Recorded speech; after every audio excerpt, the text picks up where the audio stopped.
Dia punya uang 40 juta. Adiknya sakit.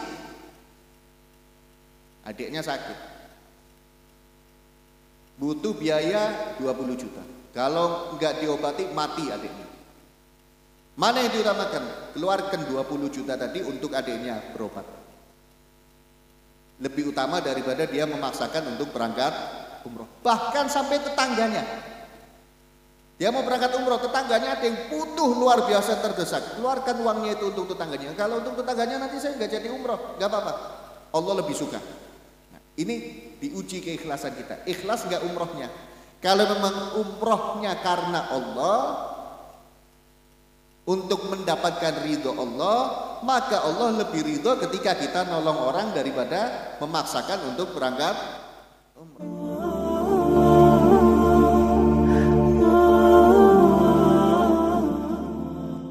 Para kiai, para asatidz, para sesepuh, para tokoh masyarakat, ma'asyiral hadirin wal hadirat, para bapak, para ibu, para remaja baik putra maupun putri, yang mudah-mudahan senantiasa mendapatkan rahmat Allah Subhanahu wa taala. Amin. Syukur alhamdulillah, pada pagi hari ini Allah Subhanahu wa taala kembali mengumpulkan kita semua untuk bersama-sama berkumpul dalam majlis yang baik dengan niat dan tujuan yang baik. Mudah-mudahan Allah Subhanahu wa taala senantiasa memberikan kebaikan kepada kita dunia dan akhirat. Amin ya rabbal alamin. Ma'asyiral hadirin wal hadirat rahimakumullah. Pembacaan kitab Kashful Ghummah masih melanjutkan fadlus sa'i fi nafil ibadi wa qadai hawaijihim. Keutamaan dalam berusaha memberikan manfaat kepada hamba Allah dan menunaikan hajat mereka. Ilan qal wa an ibni Abbasin radhiyallahu anhu maqal qala Rasulullah sallallahu alaihi wasallam man sa'a li akhihi muslim fi hajatin faqudiyat am lam tuqda ghafarallahu ma taqaddama min dhanbihi wa ma ta'akhkhar. Wa kutibat bara'atani, bara'atun minan nar wa bara'atun minan nifaq. Dari sahabat Ibn Abbas, sahabat Abdullah bin Abbas, beliau mengatakan, qala Rasulullah sallallahu alaihi wasallam, bersabda Nabi Muhammad sallallahu alaihi wasallam, man sa'a li akhihi muslim fi hajatin, barang siapa yang mengusahakan atau berusaha untuk saudaranya muslim fi hajatin, dalam sebuah hajat, dalam sebuah kepentingan, dalam sebuah urusan, faqudiyat, kemudian hajat tersebut tertunaikan, terlaksanakan, am lam tuqda, atau hajat tersebut tidak tertunaikan, tidak terlaksanakan, ghafarallahu ma taqaddama min dzambihi wa ma ta'akhkhar, maka Allah akan mengampuni untuk orang tersebut dosa-dosanya yang telah lalu ataupun yang akan datang. Kita melihat ada seseorang yang sedang punya cita-cita misalkan, atau punya hajat, punya tujuan, punya kepentingan, bebas hajatnya, tidak harus hajat agama, tidak harus kepentingan urusan agama, enggak. Yang penting bukan kepentingan yang haram, yang penting bukan niatan atau hajat yang bertentangan dengan hukum-hukum syariat.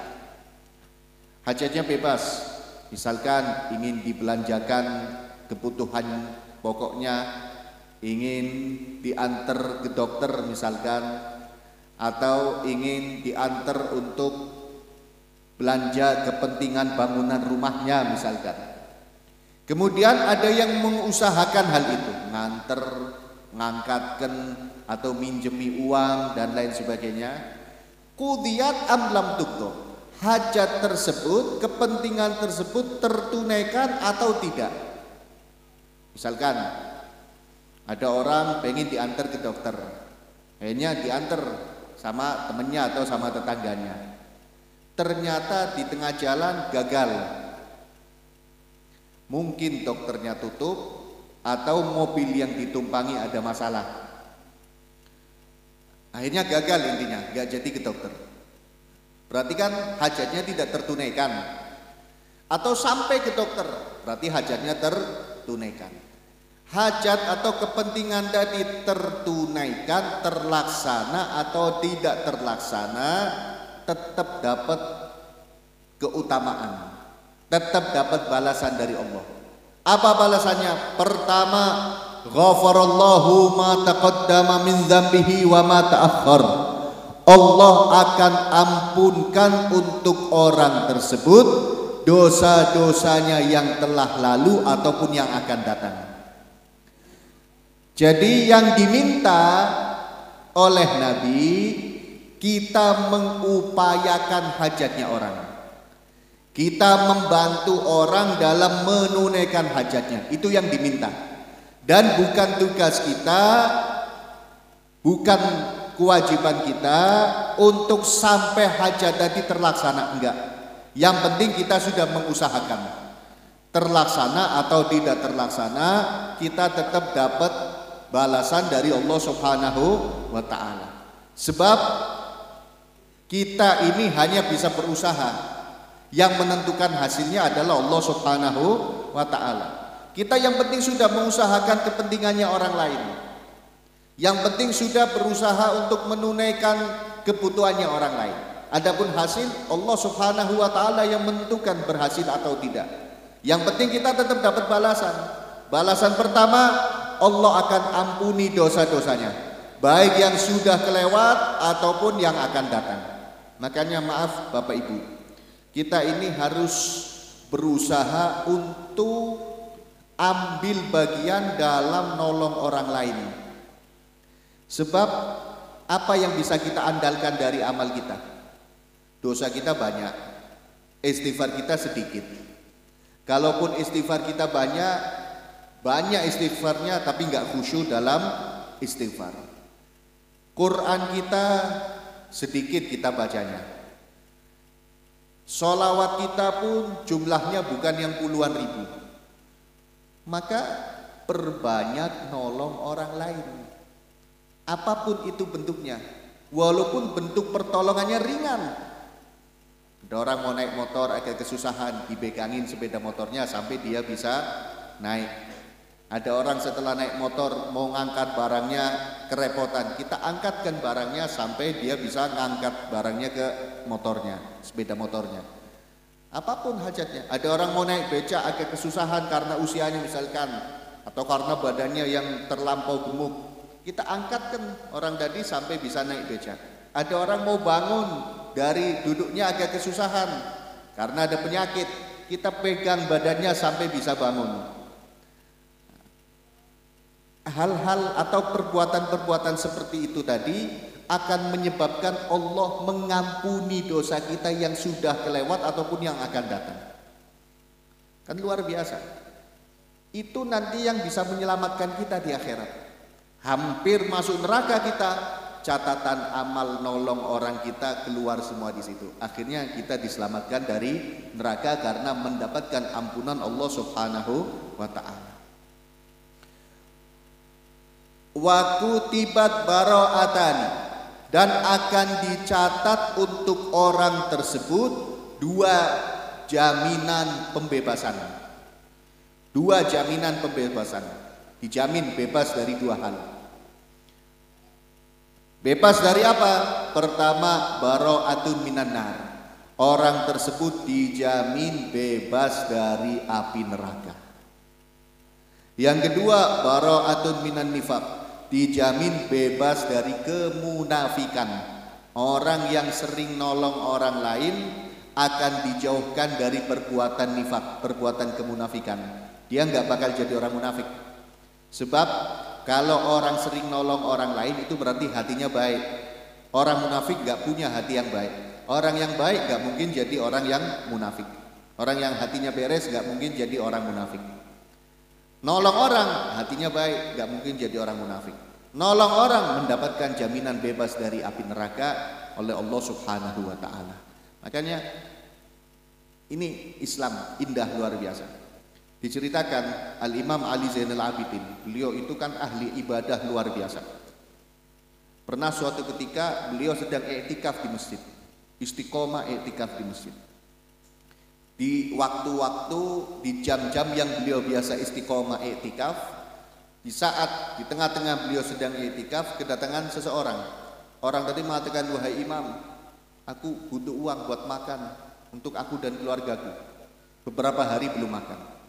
Apa yang beliau lakukan? Apa beliau mengatakan sama orang tadi, diam, tunggu sampai aku selesai i'tikaf? Enggak. Beliau langsung taruh tasbihnya, kemudian beliau bangkit dari duduknya sambil mengatakan, yang memerintahkan i'tikaf lebih senang ketika ada orang lain nolong orang. Ketika ada orang nolong orang lain. Siapa yang memerintahkan i'tikaf? Yang memerintahkan i'tikaf adalah Nabi Shallallahu Alaihi Wasallam. Maksudnya kita kalau punya amal istiqomah, kemudian ada orang membutuhkan pertolongan kita, lebih baik kita nolong orang lain daripada mempertahankan istiqomah kita dalam ibadah kepada Allah Subhanahu wa Ta'ala. Biasa setiap habis maghrib misalkan baca Quran sampai isya, tiba-tiba ada tangganya ketok-ketok pintu, ada tetangganya ketok-ketok pintu, tolong anterin saya ke dokter, anak saya kejang-kejang. Oh enggak, saya biasa baca Quran, kalau mau nanti habis isya, mati anaknya. Terus bagaimana? Tutup Qur'annya, antar itu anaknya tetangga ke dokter, itu lebih mulia daripada kita meneruskan baca Qur'an. Puasa sunnah misalkan, tiba-tiba ada orang datang, tolong angkatkan orang tua saya, tiba-tiba pingsan, saya nggak kuat ngangkat sendiri. Enggak, saya juga nggak kuat lagi puasa sunnah, dan nanti nunggu buka aja saya ngangkat orang tuanya. Batalkan puasanya biar dia punya tenaga, angkat orang tadi kalau memang dia nggak mampu ngangkat kecuali dengan membatalkan puasanya, lebih afdal. Sebab dikatakan hukukul adami muqaddamatun ala hukukul makhluk muqaddamatun ala hukukil khaliq. Hak-haknya makhluk itu lebih diutamakan daripada hak-haknya sang pencipta. Kalau kita, apa maksudnya? Contohnya seperti ini. Punya uang 40 juta, pengen berangkat umroh, tapi dia punya utang 20 juta. Mana yang diutamakan? Bayar hutang. Lah kalau bayar hutang 20 juta, sisa 20 juta nggak mampu untuk berangkat umroh, tetap lebih diutamakan, lebih wajib untuk bayar hutang. Umroh wajib, bukan hanya haji, umroh juga wajib sekali dalam seumur. Jadi kalau haji ya pasti umroh kan gitu.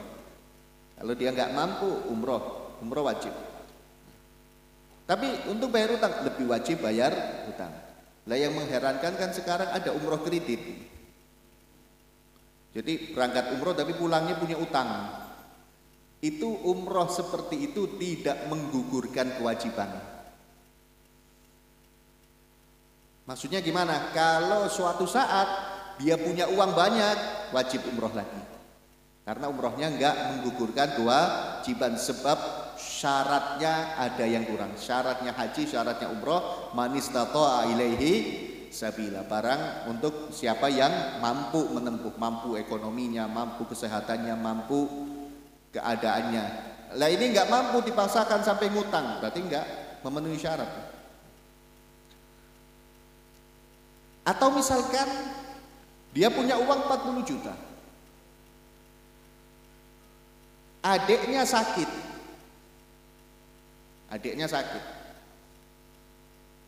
butuh biaya 20 juta. Kalau enggak diobati mati adiknya. Mana yang diutamakan? Keluarkan 20 juta tadi untuk adiknya berobat.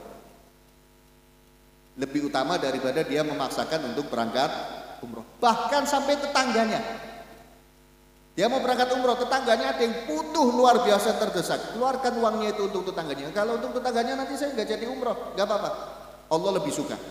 Nah, ini diuji keikhlasan kita, ikhlas nggak umrohnya. Kalau memang umrohnya karena Allah, untuk mendapatkan ridho Allah, maka Allah lebih ridho ketika kita nolong orang daripada memaksakan untuk berangkat umrah. Diceritakan ada Al-Imam, kalau nggak salah Al-Imam Abdullah bin Mubarak. Beliau nabung untuk berangkat haji. Ketika uang tabungannya cukup untuk berangkat haji, beliau pun berangkat keluar dari rumahnya untuk menuju kota suci Mekah untuk menunaikan haji. Di tengah jalan, beliau melihat ada seorang wanita lagi nyeret bangkai kambing. Akhirnya Imam Abdullah bin Mubarak berhenti, tanya sama wanita tadi. Imam Abdullah bin Mubarak mengatakan sama si wanita yang lagi nyeret kambing tadi, mengatakan, untuk apa itu bangkai kambing? Wanita tadi mengatakan, untuk dimakan. Kata Imam Abdullah bin Mubarak, haram makan bangkai. Wanita tadi mengatakan, untuk kamu haram, untuk saya halal. Maksudnya berarti dia sudah nggak punya apa-apa lagi kecuali bangkai tadi. Dengar seperti itu, kata Imam Abdullah bin Mubarak, sudah tinggalkan bangkai itu. Uang yang dia gunakan untuk, yang sudah dikumpulkan untuk berangkat haji, dikasihkan semua ke wanita tadi. Nggak jadi berangkat haji, pulang ke rumahnya. Nggak jadi berangkat haji, pulang ke rumahnya, dikasihkan semuanya. Sampai di rumah, selesai musim haji, tetangga-tetangganya dan orang-orang yang kenal itu datang ke tempatnya Imam Abdullah bin Mubarak. Masing-masing mengatakan, Masya Allah, kita ketemu ya di sana. Kata Imam Abdullah bin Mubarak, saya nggak berangkat haji, gagal. Oh, saya ketemu kok. Waktu tawaf kita bareng. Ada yang mengatakan waktu sa'i saya bareng. Bahkan ada yang mengatakan waktu ziarah Rasul di Raudhah juga saya ketemu. Ternyata Allah gantikan malaikat untuk berangkat haji dengan menyerupai Imam Abdullah bin Mubarak. Sampai seperti itunya. Jadi ibadah bukan hanya urusan kita dengan Allah Subhanahu wa taala. Ibadah juga hubungan kita dengan sesama manusia. Dan kita baik kepada manusia, kita yang untung. Bukan orang tadi yang untung. Orang tadi hanya mendapatkan pertolongan dari kita, selesai.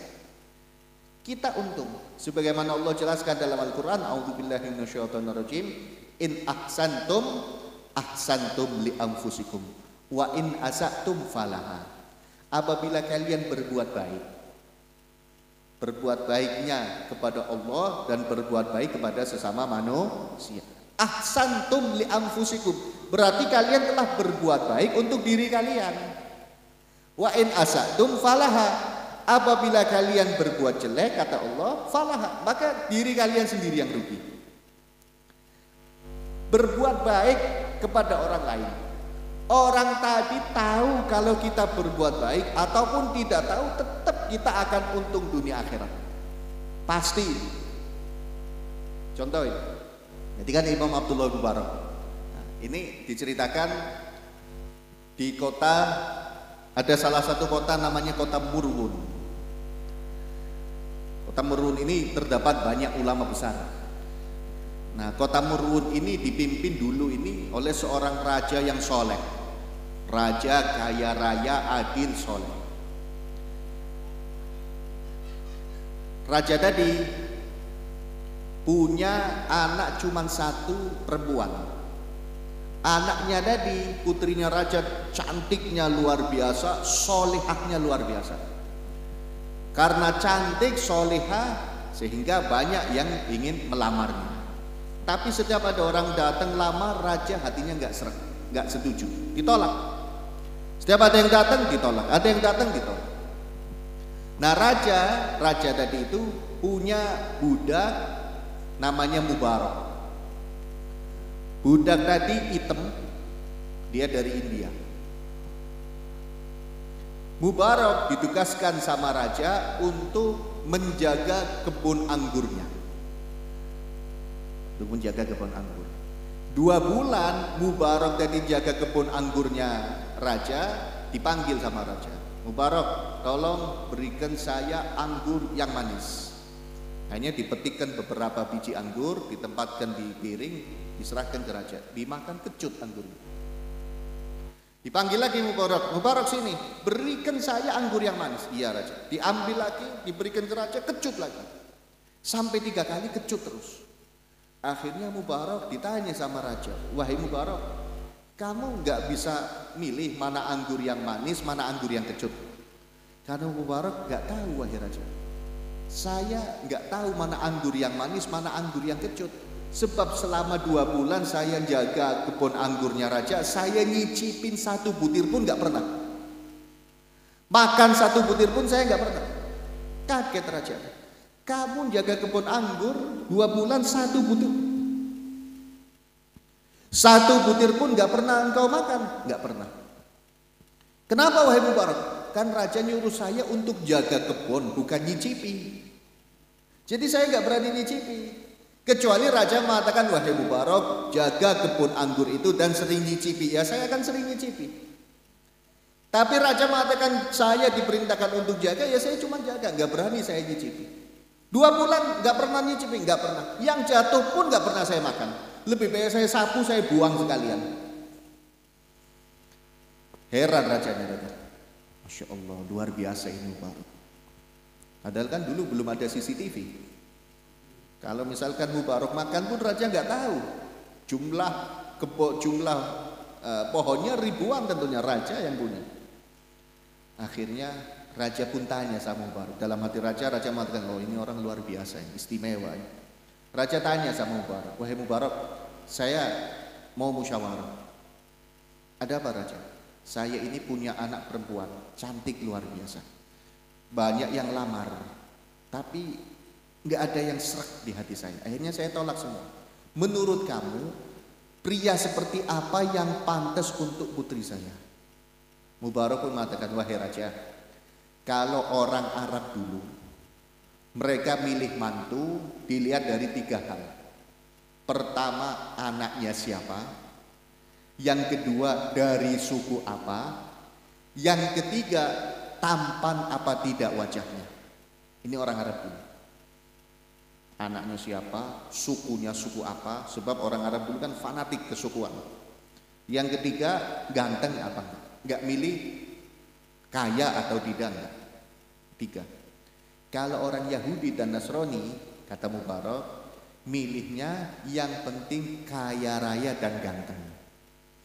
Ganteng tapi enggak kaya, enggak laku. Kaya tapi enggak ganteng pun enggak ada yang mau.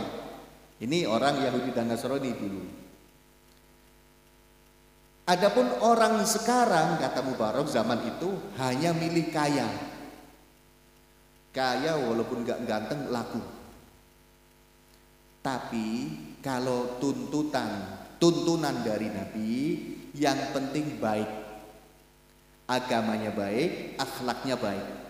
Walaupun enggak ganteng, walaupun enggak gaya, dan enggak lihat sukunya apa. Dan keturunannya keturunan yang baik. Raja pun mengatakan, itu aja yang aku pilih Mubarak. Yang penting orang baik, agamanya baik, akhlaknya baik. Dan aku lihat kamu itu pantas buat anak saya. Kaget Mubarak. Raja, saya ini hanya budak, hitam lagi. Dan saya ini dibeli dengan hartamu. Wahai raja, masa sekarang mau suruh jadi mantunya, mau diminta jadi menantu kamu? Gak apa-apa. Tapi ayo kita masuk rumah. Kata rajanya, saya tanya sama istri saya. Kalau istri saya setuju, saya nikahkan dengan anak saya. Masuk Mubarak sama raja ini ke rumah. Sampai di rumah raja tanya sama istrinya, wahai istriku, ini Mubarak, gimana kalau kita jodohkan sama putri kita? Kata istrinya, terserah kamu wahai suamiku. Tapi sebentar, saya tanya anak kita tanya dulu anak kita, mau apa enggak? Ditanya anaknya anak yang solehah. Anaknya mengatakan, putrinya raja tadi mengatakan, terserah raja dan terserah ibu, terserah ayah dan ibu. Ayah dan ibu pasti memilihkan calon yang terbaik untukku. Ya sudah, kalau kamu setuju, kita nikahkan. Akhirnya dinikahkan ini. Mubarak, budak, bukan orang yang ganteng, dapat putrinya raja. Kenapa? Karena dia jujur baik kepada raja. In ahsantum li anfusikum. Kalau kalian berbuat baik, kalian berarti telah berbuat baik untuk diri kalian. Maksudnya kita yang untung kalau kita selalu berbuat baik. Dan nggak perlu orang tahu perbuatan baik kita, tetap kita yang untung. Nah, Mubarak nikah sama putrinya raja, punya anak namanya Abdullah. Yang menjadi ulama besar Imam Abdullah bin Mubarak. Yang tadi diceritakan ketika haji, hartanya semuanya diberikan kepada janda yang membutuhkan. Itu ulama besar Imam Abdullah. Ayahnya adalah seorang budak, tapi selalu berbuat baik. Allah angkat derajatnya dunia akhirat. Bukan hanya dapat anaknya raja, tapi punya anak menjadi ulama besar. Yang semuanya, hampir semuanya pernah dengar ceritanya Imam Abdullah bin Mubarak. Jadi itu Islam, bukan hanya meminta kita untuk berbuat baik dengan Allah, untuk taat kepada Nabi dalam sunnah-sunnahnya saja, tidak. Tapi taat kepada Nabi dalam perbuatan baiknya Nabi kepada sesama manusia pun kita harus ikuti, kita harus teladani. Wa an Anas radhiyallahu anhu qala Rasulullah sallallahu alaihi wasallam, man masya fi hajati akhihi muslim kataballahu lahu bi kulli khatwatin sab'ina hasanah wa kafara anhu sab'ina sayyi'atan fa in qudiyat hajatuhu ala yadayhi kharaja min dhunubihi ka yaumi waladathu ummuh wa in mata fi khilali dzalik dakhala al jannah bi ghairi hisab.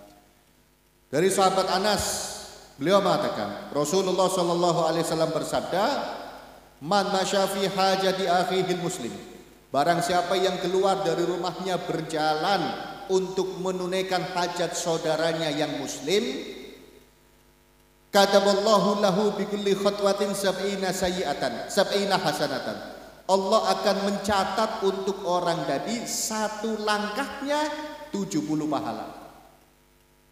Setiap satu langkah dicatat 70 pahala ketika dia keluar dari rumahnya untuk membantu orang lain.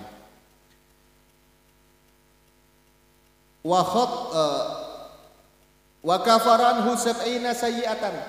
Bukan hanya 70 pahala Allah catatkan untuk orang tadi.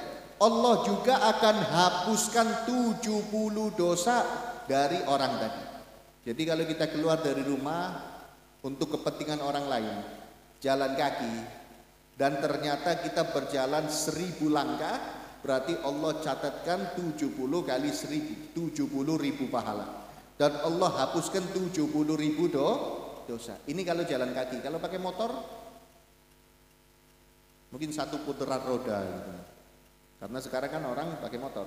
Dan gak mungkin Allah menghilangkan keutamaan karena kita ganti jalan kaki dengan sepeda motor, kan gak mungkin. Tetap sama. Fa in qudiyat hajatuhu ala yadayhi kharaja min dhunubihi ka yaumi waladathu ummuh. Dan apabila hajat tadi berhasil dia tunaikan, maka dia akan keluar dari dosa-dosanya seperti hari di mana dia dilahirkan oleh ibundanya. Jadi bersih luar biasa. Makanya kita kalau bisa nyari orang yang minta tolong, biar kita bersih dari dosa yang ringan-ringan. Duduk depan rumah misalkan, depan kita ada nenek-nenek, tolong belikan garam, belikan, jangan gengsi. Apalagi kalau orang tua kita yang nyuruh, apalagi kalau orang tua, jangan sampai kita tolak. Jangan kemarin-kemarin bikin status hari ibu tapi disuruh nggak pernah mau. Dan jangan hari ibu itu aslinya nggak ada hari ibu. Sebab setiap hari itu adalah hari ibu kita. Kita ini milik ibu kita. Kita ini milik orang tua kita. Bahkan Al-Habib Ali bin Muhammad Al-Habsyi, Sahibul Maulid, penyusun kitab Maulid Simti Duror, itu beliau mengatakan, selama ibu dan ayahku hidup, aku tidak pernah merasa memiliki hartaku. Semua itu milik orang tuaku. Bahkan diriku, badanku ini aku nggak pernah merasa memilikinya. Ini semuanya punya orang tua. Apabila ibuku membawa aku ke pasar, kemudian ibuku mengatakan, ini Ali budakku, mau aku jual, aku rela. Yang penting ibuku senang. Sampai seperti itunya. Apalagi sampai hitung-hitungan sama ibu. Naudzubillah, hitung-hitungan sama orang tua. Bapak kemarin udah minta 100.000, ini minta lagi. Jangan. Apa kata Nabi? Anta wa maluka li abik. Ketika ada orang datang kepada Nabi curhat, ya Rasulullah, ayahku sering ngambil uangku ya Rasulullah, diem. Sebentar-sebentar ngambil. Aku nggak bisa nabung kalau begitu ya Rasulullah. Apa jawabannya Nabi? Anta wa maluka li abik. Jangankan hartamu, badanmu itu dan hartamu semuanya milik ayahmu. Semuanya milik orang tua. Hati-hati ya. Hati-hati. Walaupun kita sudah punya cucu, apalagi cuman baru punya 1 istri, punya 4 istri, punya 40 cucu, kemudian ibu kita datang, itu cucu-cucuku, anak-anakmu itu semuanya mau aku jual. Ibu kita nggak dosa, bener, ini hukum. Ibu kita nggak dosa, apalagi cuma nyuruh-nyuruh. Hati, punya 1 istri udah sibuk. Nah, kalau pengen bersih dosa kita, nolong orang lain, terutama orang tua kita. Wa imata fi khilali dzalik dakhalal jannata bighairi hisab. Apabila orang tadi mati di saat mau nolong orang lain, maka orang tersebut akan masuk surga tanpa dihisab lagi oleh Allah Subhanahu wa taala. Ini orang lain, apalagi orang tua, apalagi saudara kandung, apalagi paman, bibi, tetangga. Luar biasa. Islam itu indah, mengatur kehidupan manusia seindah mungkin. Seindah mungkin. Ada sahabat datang kepada Nabi, ya Rasulullah, istriku ini enggak seneng kalau aku kedatangan tamu. Ini Rasulullah sopan, sabar, akhlak tapi tegas. Ya Rasulullah, istriku gak seneng kalau aku kedatangan tamu. Apa kata Nabi? Sekarang aku dan beberapa sahabatku mau ke tempatmu. Istrinya lagi curhat gak seneng kedatangan tamu, malah Rasulullah datang sekalian untuk memberi pelajaran sama istrinya. Aku mau datang dan suruh istrimu masak, siapkan masakan. Akhirnya suaminya ngomong sama istrinya, istriku, Nabi dan para sahabat mau datang ke sini. Suruh masak sama Nabi. Istrinya nggak bisa jawab karena yang nyuruh Nabi, tapi mungkin di hatinya ini sambil nggak setuju, nggak seneng tamu. Nabi datang, selesai makan, Nabi selesai makan dan para sahabat semuanya makan. Nabi ngomong sama yang punya rumah, nanti kalau aku dan sahabatku ini keluar dari rumahmu, istrimu suruh lihat dari belakang. Istrimu suruh lihat dari belakang. Ada apa ya Rasul? Pokoknya suruh lihat. Akhirnya suaminya tadi ngomong sama istrinya, wahai istriku, kata Nabi, kamu kalau Nabi pulang kamu suruh lihat dari belakang. Ketika Nabi pulang, istrinya lihat dari belakang, teriak istrinya, ya Allah. Kaget suaminya, ada apa? Aku lihat kala jengking ular ikut keluar dari rumah ini. Akhirnya suaminya tanya sama Nabi, ya Rasulullah, istriku melihat ada ular, ada kala jengking, macam-macam keluar dari rumah ini. Nah, itulah tamu, kata Nabi. Tamu kalau datang bawa barokah, keluar bawa bala yang harusnya ada di rumah itu. Hati-hati kalau kita kedatangan tamu, jangan pasang muka cemberut. Harus seneng. Di samping itu ajaran Nabi, itu juga akan membawa keselamatan kepada kita, baik dunia maupun